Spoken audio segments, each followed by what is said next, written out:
বিশাল ঋণের বোঝা, ক্যাম্প নু সংস্কারে বিপুল অর্থ ব্যয় আর ট্রান্সফার মার্কেটে সীমাবদ্ধতা, সব মিলিয়ে চাপা অস্বস্তিতে বার্সেলোনা।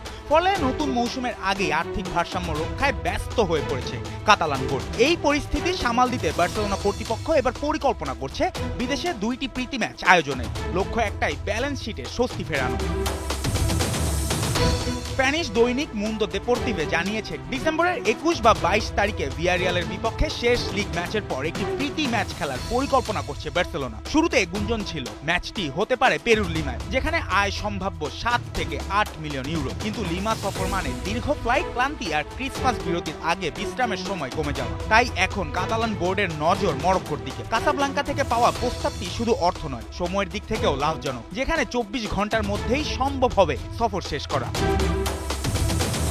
এমন সিদ্ধান্তে অবশ্য বার্সার জার্মান কোচ হ্যান্সি ফ্লিক খুশি নন, কারণ মৌসুমের শুরু থেকে ইনজুরিতে বিপর্যস্ত দলটি। প্রাক মৌসুমে সাউথ কোরিয়া ও জাপানের সফরের পর থেকেই খেলোয়াড়দের ক্লান্তি ও ইনজুরির সংখ্যা বেড়েছে বলে অভিযোগ রয়েছে। ফ্লিক প্রকাশ্যেই বলেছেন, অতিরিক্ত ভ্রমণ দলীয় প্রস্তুতি ও খেলোয়াড়দের ফিটনেসের জন্য মারাত্মক ক্ষতিকর। এই অবস্থায় আরেকটি লম্বা সফর মানে নতুন ইনজুরির ঝুঁকি। বার্সেলোনা এখন যেমন মাঠে পয়েন্ট হারাতে ভয় পায়, তেমনি ভয় পাচ্ছে নিজেদের তারকা হারানোতেও।